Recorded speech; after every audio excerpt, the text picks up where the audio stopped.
Assalamualaikum warahmatullahi wabarakatuh. Perkenalkan, saya Alfariski, NIM A1B02410300. Jadi saya akan melakukan pengujian satu hipotesis dan sampel serta pengujian dua hipotesis dan dua sampel. Dalam dunia ekonomi dan bisnis, pengambilan keputusan itu tidak bisa hanya menggunakan intuisi atau perkiraan, tetapi kita juga membutuhkan data. Dan dari data tersebut kita melakukan pengujian hipotesis untuk melihat apakah suatu dugaan kita benar atau tidak. Pengujian hipotesis digunakan dalam berbagai kasus. Misalnya, satu, apakah rata-rata keuntungan pedagang lebih besar dari yang diklaim? Yang kedua, apakah ada perbedaan jumlah penjualan antara dua cabang? Yang ketiga, apakah pelatihan karyawan benar-benar meningkatkan kinerja? Dan ada beberapa yang bahas di video ini. Yang pertama, konsep hipotesis dan jenis-jenisnya. Yang kedua, prosedur standar dalam pengujian hipotesis. Yang ketiga, pengujian satu sampel. Yang keempat, pengujian dua sampel. Yang kelima, contoh-contoh soal yang relevan dengan dunia ekonomi dan bisnis. Yang pertama, konsep dasar hipotesis. Hipotesis adalah dugaan sementara mengenai suatu parameter populasi yang masih harus diuji kebenarannya. Dalam statistika, hipotesis digunakan sebagai dasar untuk mengambil keputusan. Ada tiga fungsi hipotesis. Yang pertama, menguji kebenaran teori. Yang kedua, memberikan gagasan baru untuk pengembangan teori. Yang ketiga, memperluas pengetahuan peneliti tentang gejala yang dipelajari. Ada macam-macam hipotesis dan ada dua kategori besar. Yang pertama, hipotesis nol.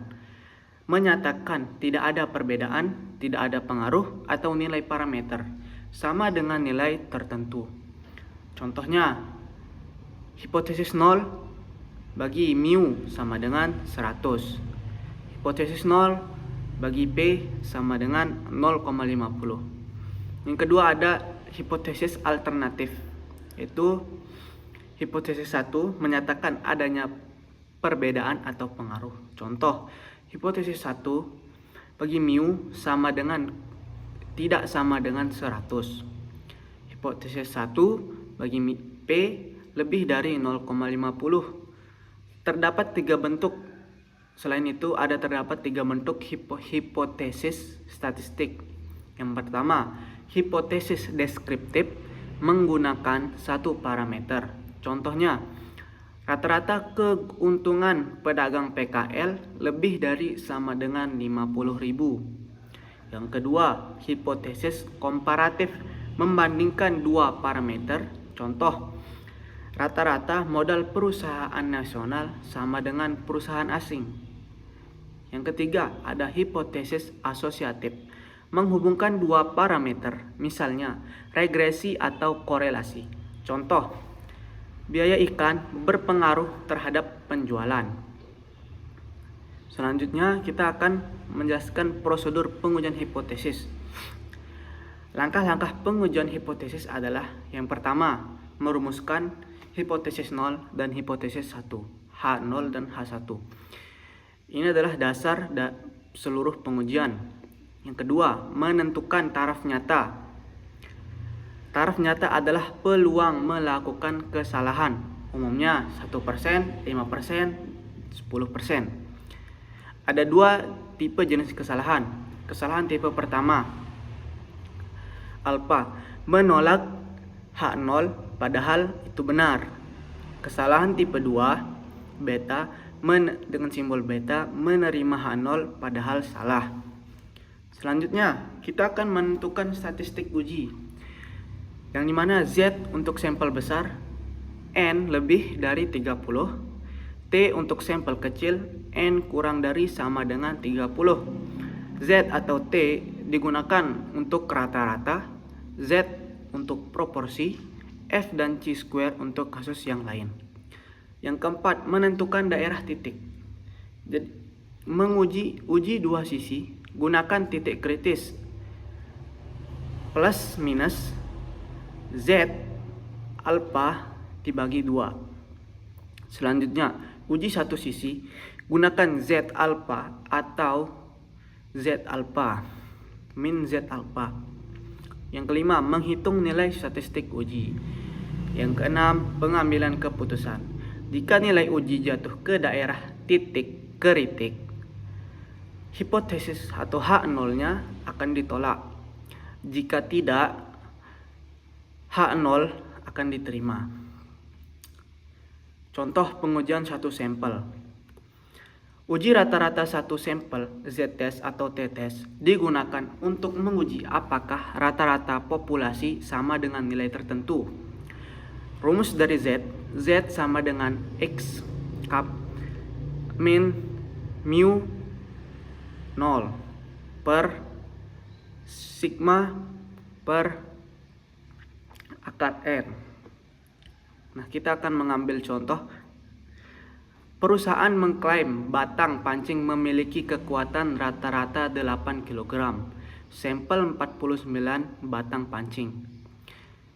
Kita sudah mendapatkan rata-ratanya sama dengan 7,8 kg dan sigmanya 0,5. Dan hasilnya Z sama dengan min 2,86, yang dimana itu lebih kecil dari min 2,58, yang artinya hipotesis nolnya ditolak.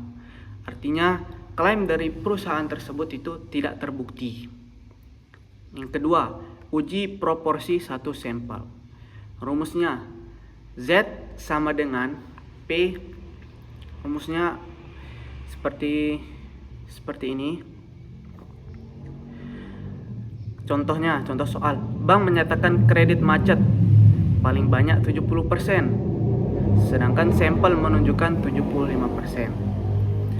Jadi kita dapat nilainya Z sama dengan 1,63 dikurangi 1,64, yang mana hipotesis nolnya diterima. Artinya klaim dari bank tersebut masih benar. Selanjutnya ada pengujian dua sampel. Uji beda dua rata-rata. Contoh, perbandingan waktu perakitan pompa tipe A dan B. Kita mendapatkan sampel A sama dengan 40, yang dimana rata-rata 30 menit. Rata-ratanya 30 menit, dan kita mendapatkan nilai sigmanya sama dengan 3. Sedangkan sampel B sama dengan 40, rata-ratanya 28 menit, sigma sama dengan 2. Dan nilai Z sama dengan 3,5 lebih dari 1,96. Hipotesis nolnya ditolak, artinya terdapat perbedaan signifikan. Selanjutnya ada uji beda dua proporsi. Rumusnya Z sama dengan P1 dikurangi min P2. Seperti ini. Contoh, kesukaan sabun Dewi, Z sama dengan 1,47 berada dalam min 1,96 hingga 1,96. Hipotesis nolnya diterima. Selanjutnya, pengujian sampel kecil, T-test. T-test satu sampel. Kita mengambil contoh soal lampu pijar, sampel 25 lampu, rata-rata 985 jam, simpangan baku 65. T-nya sama dengan min 1,15 berada dalam min 2,064 hingga 2,064. Hipotesis nol diterima. Selanjutnya, dua sampel independen. Contoh soal perbandingan modal perusahaan nasional vs asing. T berada di daerah penerimaan, sama dengan hipotesis nol diterima. Sampel berpasangan parity test. Contoh soalnya 6.8. T sama dengan min 1,63 kurang dari min 1,383. Ini hipotesis nol atau H0-nya ditolak, sama dengan pelatihannya tidak efektif. Sebagai kesimpulan, rangkuman dari materi yang saya bahas, yang pertama, pengujian hipotesis membantu menilai kebenaran dugaan tentang populasi. Sampel besar menggunakan Z-test dan sampel kecil menggunakan T-test. Dan ada beberapa pengujian untuk 1 sampel dan 2 sampel. Bisa untuk rata-rata dan proporsi. Ini sangat penting dalam pengambilan keputusan bisnis berbasis data, karena tidak hanya mengandalkan dari